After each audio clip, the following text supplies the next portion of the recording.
आदर अभिनंदन और स्वागत है आपका प्ले विद क्वेश्चंस में।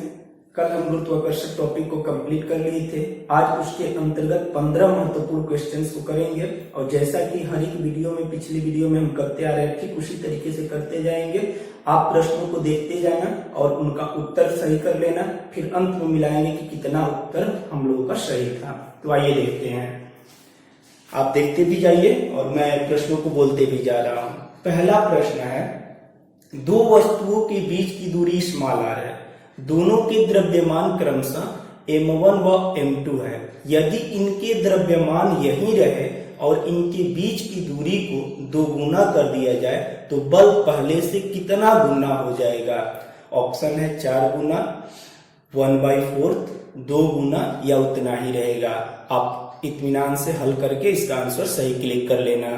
नेक्स्ट क्वेश्चन पे आते हैं। अगला है कि जी का मान किसने बताया? न्यूटन ने, हेनरी कैवेंडिश ने, कॉपरनिकस ने या गैलीलियो ने? जो भी जी का मान होता है वो सबसे पहले किसने बताया था, ये आपको बताना है। थर्ड क्वेश्चन है, निर्वात में 10,000 मीटर की ऊंचाई से 50 केजी व 1 ग्राम की 2 वस्तुएं समान समय पर छोड़ी जाती है, पृथ्वी पर कौन पहले पहुंचेगी? ऑप्शन है 50 केजी की, 1 ग्राम की या दोनों साथ साथ, या कह नहीं सकते कि कौन पहले पहुंचेगी। नेक्स्ट क्वेश्चन है, भार तथा द्रव्यमान के लिए सत्य है, दोनों सदिश है। ऑप्शन ए, ऑप्शन बी दोनों अदिश है और ऑप्शन सी कह रहा है भार सदिश है, द्रव्यमान अदिश है। और इन्हीं तीनों ऑप्शन में से बस आपको सही क्लिक करना है, कौन सा सही होगा। आगे आते हैं क्वेश्चन में। चलती ट्रेन के अंदर बैठा एक व्यक्ति गेंद ऊपर उछालता है और ट्रेन की गति उसी समय कम हो जाती है। ध्यान से समझना, ट्रेन की गति कम हो जा रही है तो गेंद गिरेगी। व्यक्ति के हाथ में आगे गिरेगी, पीछे गिरेगी या कह नहीं सकते कि कहाँ गिरेगी। नेक्स्ट क्वेश्चन है, जी स्मॉल जी व कैपिटल जी में संबंध होता है। ऑप्शन आपके सामने है, capital G equal to small G me/r², या small G equal to capital G me/re², या capital G equal to GRE² बटा में me, या small G equal to GRE² बटा में me। कौन सही है इसमें से आपको क्लिक करना है। नेक्स्ट क्वेश्चन है, स्मॉल जी वस्तु के द्रव्यमान पर निर्भर करता है। ऑप्शन है सदैव, ऑप्शन बी कभी कभी, सी है कभी नहीं और डी है कह नहीं सकते या इनमें से कोई नहीं। 8वां क्वेश्चन है, व्यक्ति का भार सर्वाधिक होगा ध्रुवों पर, भूमध्य रेखा पर, दोनों जगह समान, पृथ्वी के केंद्र पर। अगला क्वेश्चन है, पृथ्वी तल से नीचे जाने पर स्मॉल जी का मान बढ़ता है, घटता है, समान रहता है, कभी घटता है कभी बढ़ता है। नेक्स्ट क्वेश्चन है, केपलर के नियम के अनुसार प्रत्येक ग्रह सूर्य के चारों ओर चक्कर लगाते हैं, दीर्घवृत्ताकार कक्षा में, वृत्ताकार कक्षा में, गोलाकार कक्षा में या परवलयाकार कक्षा में। नेक्स्ट क्वेश्चन, उपग्रह की कक्षीय चाल कितना बढ़ने पर यह पृथ्वी के गुरुत्वीय क्षेत्र को पार कर जाएगा? ऑप्शन है 2 गुना, √3 गुना, √2 गुना या 2√2 गुना। नेक्स्ट क्वेश्चन, वरुण की कितने उपग्रह हैं? 27, 14, 7, 53। नेक्स्ट, किन ग्रहों के उपग्रह नहीं है? बुध, मंगल। नेक्स्ट है बुध अरुण, बुध शुक्र या इनमें से कोई नहीं। अगला क्वेश्चन, कौन से ग्रह सूर्य का पूर्व से पश्चिम की ओर चक्कर लगाते हैं? ऑप्शन है बुध शुक्र, शुक्र अरुण, मंगल बुध, कोई नहीं। और लास्ट क्वेश्चन है, पृथ्वी के द्रव्यमान को स्थिर रखते हुए यदि पृथ्वी की त्रिज्या 2% कम कर दिया जाए तो स्मॉल जी का मान में कितने प्रतिशत का परिवर्तन होगा? ऑप्शन है 3%, 2%, 5% या 4%। तो इस क्वेश्चन को आप ध्यान से समझ के इसको भी हल कर लेंगे और ऑप्शन टिक करेंगे कौन सा होगा। तो आइए अब देखते हैं कितने आपके सही हुए। देखिए, पहला क्वेश्चन था, दो वस्तु के बीच की दूरी स्मॉल r थी, दोनों के द्रव्यमान इतना इतना था, तो इनकी बीच की दूरी 2 गुना कर दिए, तो कितना गुना होगा? अब हम लोग सूत्र पढ़े थे, F equal to Gm1 into by R square. अब समझना, हमने द्रव्यमान को स्थिर रखा है, कहा है कि m1 और m2 है, यदि इनके द्रव्यमान यहीं के यहीं रहे, ये नहीं बदल रहा है, और इनके बीच की दूरी को हमने 2 गुना कर दिया। अब जब बीच की दूरी को 2 गुना करेंगे तो 2 का स्क्वायर, यानी कि बल कितना हो जाएगा? 1/4 हो जाएगा, क्योंकि ये तो नियतांक ही होता है, ये कहीं कभी बदलेगा नहीं, ये नियत रहा, तो बल कितना हो जाएगा? 1/4। तो ऑप्शन बी सही होगा। फिर G का मान सबसे पहले किसने बताया था? तो हम लोग पढ़े थे, न्यूटन ने तो सूत्र दिया था और कहा था कि कैपिटल G का वैल्यू होगा और वो बहुत छोटा होगा, लेकिन मान किसने बताया था? हेनरी कैवेंडिश ने। तो ऑप्शन बी सही है। आगे है, निर्वात में इतना मीटर की ऊंचाई से 2 पिंड को यदि गिराया जाता है तो पृथ्वी पर कौन पहले पहुंचेगा? तो हम कल पढ़े थे कि दोनों साथ साथ पहुंचेंगे। फिर है अगला क्वेश्चन, भार तथा द्रव्यमान के लिए सदिश है। तो हम लोग पढ़े थे कि भार कैसी राशि है? सत्य है। तो भार कैसी राशि है? सदिश। और द्रव्यमान कैसी राशि है? अदिश। तो ऑप्शन सी सही होगा।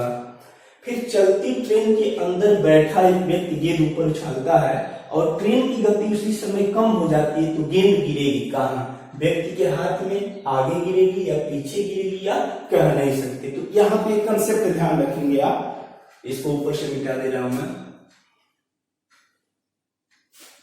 कंसेप्ट ये है कि जब भी नियत वेग से कोई भी वस्तु चल रही है और उस वस्तु पे आप कोई भी चीज उछालोगे तो वो आपके हाथ में ही आएगी। यानी कि जब ट्रेन चल रही थी या कोई भी बस है जब चल रही थी और यह नियत वेग से रहेगी, तो जो भी बॉल उछालेंगे, कुछ भी पिंड कोई भी उछालेंगे या मार्कर हम उछालेंगे, तो ये आपके हाथ में ही आकर गिरेगी। यदि ट्रेन नियत है तो आपके हाथ में ही आकर गिरेगी, और यदि ट्रेन की चाल घट जाती है, ट्रेन की चाल घट जाती है, तो गेंद जो गिरेगी वो आगे जाके गिरेगी, और यदि ट्रेन की चाल बढ़ जाती है तो गेंद जो गिरेगी वो पीछे जाके गिरेगी। ये कंसेप्ट आप एकदम याद रखेंगे। नियत है तो हाथ में, घट गई तो आगे जाके गिरेगी, और बढ़ गई तो गेंद पीछे गिरेगी। तो इसके हिसाब से कौन सा जवाब सही होगा? व्यक्ति के हाथ में आगे या पीछे। तो क्या हो रहा था? ट्रेन की गति कम हो रही थी, तो कहां जाके गिरेगी? आगे जाके गिरेगी। ऑप्शन डी सही है। नेक्स्ट क्वेश्चन है, G व G में संबंध है। तो कल हम लोग पढ़े थे G equal to Gme/re square. फिर G वस्तु के द्रव्यमान पर निर्भर करता है? नहीं, कभी नहीं करता है, क्योंकि पिंड के द्रव्यमान पर G निर्भर नहीं करता था। तभी तो एक रुई का टुकड़ा या 1 ग्राम की वस्तु और 50 केजी की वस्तु भी दोनों साथ साथ पृथ्वी पर गिरते हैं। अगला क्वेश्चन है, व्यक्ति का भार सर्वाधिक होगा तो कहां पर होगा? ध्रुवों पर सर्वाधिक होगा। फिर नेक्स्ट है, पृथ्वी तल से नीचे जाने पर स्मॉल g का मान घटता है। अगला है, केपलर के नियम के अनुसार प्रत्येक ग्रह सूर्य के चारों ओर दीर्घवृत्ताकार कक्षा में चक्कर लगाते हैं। और नेक्स्ट है, उपग्रह की कक्षीय चाल कितना बढ़ाने पर यह पृथ्वी के गुरुत्वीय क्षेत्र को पार कर जाएगा? तो √2 गुना बढ़ाने पर यह पृथ्वी के गुरुत्वीय क्षेत्र को पार कर जाएगा, क्योंकि 8 किमी प्रति सेकंड ये होता था, और इसमें जब हम √2 से गुणा करते थे तो क्या हो जाता था? 11.2 किमी पर सेकंड से अधिक हो जाता था। और ये पलायन वेग का मान है। इसके बाद वस्तु का क्या कर जाती थी? हमेशा के लिए पृथ्वी के गुरुत्वीय क्षेत्र को पार कर जाती थी। अब है, वरुण के कितने उपग्रह हैं? तो हम लोग पढ़े थे कितने ग्रह होते थे? Most valuable element Michael Jackson, यही तो था, Jackson. Mercury, Venus, Earth, Mars, Jupiter, Saturn, Uranus, Neptune. 1 2 3 4 5 6 7 8। अब इसमें ध्यान देना है कि सब सूर्य का चक्कर लगा रहे थे। इसके कितने उपग्रह थे?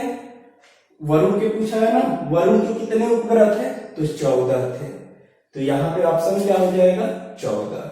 अब इसमें से 2-3 बातें आपको ध्यान देनी है। प्रश्न में भी हमने पूछा है कि इसके यानी कि बुध और शुक्र के कोई भी उपग्रह नहीं होते थे, और शुक्र शुक्र और अरुण, शुक्र और अरुण यानी कि वीनस और यूरेनस, ये ऐसे ग्रह हैं जो पृथ्वी, जो सूर्य की परिक्रमा पश्चिम से पूरब की तरफ न लगा करके पूरब से पश्चिम की तरफ लगाते हैं, यानी कि पूर्व से पश्चिम की तरफ लगाते हैं, आएगा भी क्वेश्चन में। तो यहाँ पे क्या होता है, पूर्व से पश्चिम की तरफ लगाने के कारण सूर्योदय जो होगा वो कहाँ होगा, पश्चिम में होगा, और सूर्यास्त जो होगा वो पूरब में होगा। और बाकी सभी ग्रह क्या करते हैं, बाकी जैसे पृथ्वी है सूर्य का चक्कर किससे कैसे लगाती है, पश्चिम से पूरब की तरफ, और बाकी जितने भी शेष ग्रह हैं वो भी पश्चिम से पूरब की तरफ लगाते हैं, जिसके कारण जो सूर्योदय होगा वो पूरब दिशा में होगा और जो सूर्यास्त होगा वो पश्चिम दिशा में होगा। तो यहाँ पे दो बातें याद रखनी है। आते हैं क्वेश्चन पे, किन ग्रहों के उपग्रह नहीं है, तो अभी हमने देखा बुध और शुक्र की कोई उपग्रह नहीं है। फिर से है, कौन से ग्रह सूर्य का पूर्व से पश्चिम की ओर चक्कर लगाते हैं, तो कौन से ग्रह, शुक्र और अरुण, शुक्र और अरुण। फिर पृथ्वी के द्रव्यमान को स्थिर रखते हुए यदि पृथ्वी की त्रिज्या 2% कम कर दिया जाए तो जी के मान में कितने प्रतिशत का परिवर्तन होगा। तो यहां से समझना है जी का मान बढ़ेगा कि घटेगा, ये सबसे पहले समझना है। यदि हम 2% क्या कर दे रहे हैं, कम कर दे रहे हैं पृथ्वी की त्रिज्या को, तो अभी हमने देखा कि ये सूत्र होता है क्या, G इक्वल टू GME/R²। तो एक बात तो स्पष्ट हो गई कि ये यदि बढ़ रहा है, ये यदि घट रहा है तो ये बढ़ेगा, यानी कि स्पष्ट हो गया कि गुरुत्वीय त्वरण का मान बढ़ेगा। अब कितना बढ़ेगा, तो ये तो नियत है, ये कभी बढ़ता घटता नहीं है। और हमने कह दिया कि पृथ्वी के द्रव्यमान को स्थिर रखते हुए, यानी कि ये क्या है, ये भी नियत है। तो बदलेगा कौन, केवल RE²। तो यहाँ पे यदि हम कह देंगे 2% की कमी कर देंगे तो ये RE² यानी कि कितना हो जाएगा, 4%। और जब 4% हो जाएगा तो ये पूरा का पूरा ऐसे लिख सकते हैं हम, G इक्वल टू 1/4%, क्योंकि ये तो सब नियत रहेंगे। इसका मतलब क्या होगा कि G के मान में कितने प्रतिशत की बढ़ोतरी हो जाएगी, तो G के मान में 4% की बढ़ोतरी हो जाएगी। तो परिवर्तन कितना होगा, 4% का। तो गुरुत्वाकर्षण टॉपिक के अंतर्गत पूरा आप कर लेना। फिर से आगे के वीडियो में हम अगला चैप्टर पढ़ेंगे, उसके कंसेप्ट पढ़ेंगे, फिर उसके क्वेश्चन पढ़ेंगे। तब तक के लिए धन्यवाद।